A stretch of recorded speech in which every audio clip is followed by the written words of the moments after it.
Next is Vicki Garson.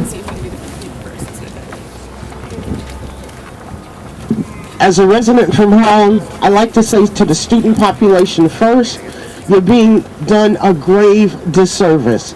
Harlem has so much, always has had so much to offer students of the world. And what is being set up now is a situation to polarize the education that complements what you are paying for.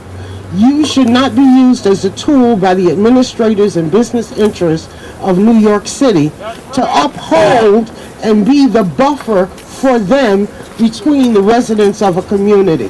That is very dangerous. You should let your parents know what the situation is, and the alumni should be asked to come forward and defend the process of education, because that is what is at risk here. When you take apartments in this neighborhood, whether it's a dormitory or in private residence spaces, you are given 4-6 people to an apartment at unaffordable rents of rate. Rationalize and understand your relationship and your economic flow to the gentrification of what is taking place in Harlem. And do not separate yourself from this argument, from this fight. We in Harlem cannot afford for you to not receive the cultural information and the multi-ethnic sensitivity that you need to help us have a friendlier, safer, smarter world.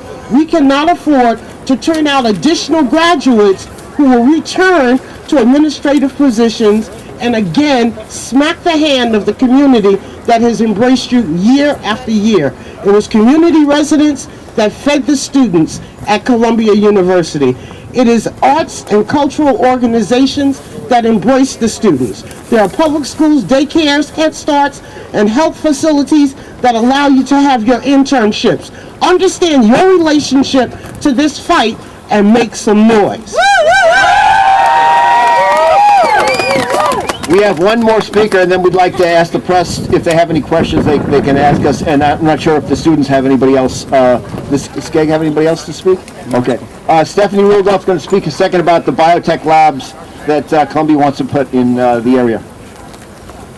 Hello, I'm a long-term resident. I live right across the street from here. I'm here in solidarity with all these issues that have been spoken of. But when Columbia speaks of blight, there's one proposed blight that they never even mentioned, which is that they're intending to build a level 3 biotech lab, otherwise known as a germ warfare lab, on 125th Street on top of an earthquake fault, which is an extreme danger to everyone who lives in this entire area. And they don't talk about that.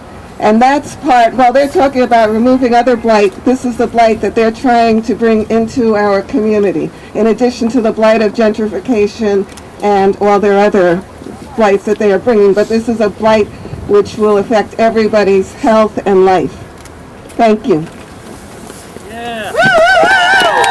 Okay, does anybody have any questions? Those people who spoke maybe can come up in case anybody's got any questions.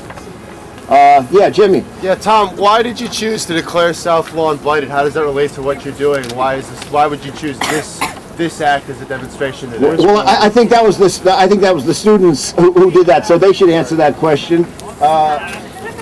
Here we go. Yeah, Ryan.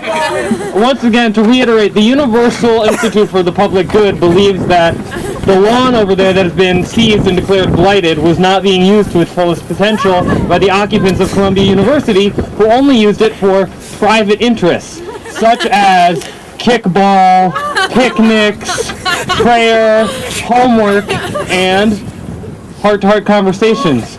So, in order to ensure that the utility of said lawn is maximized, the Universal Institute for the Public Good has planned a center for the research on the alleviation of the negative and the promotion of the positive, broadly construed, in order to make sure that university space is really fully benefiting all the people who have been underusing it so much. So, in the future, they will be able to participate in the research for the positive, the alleviation of the negative, and we will talk to them about alternative facilities for eating, drinking, playing, and babysitting. Any further questions on that? Thank you. I think Rowan has a bright future up there in Low Library, but he's going to have to get a higher quality suit here. I think Mr. Bollinger wears those $2,500 suits, and this one, I don't know. Yeah. Any other questions? Okay, thank you all for coming, and stay in touch, www.columbia.org, and stay in touch with SCAG, the Student Coalition on Expansion Gentrification, and the Coalition of Reserve Community. Yes.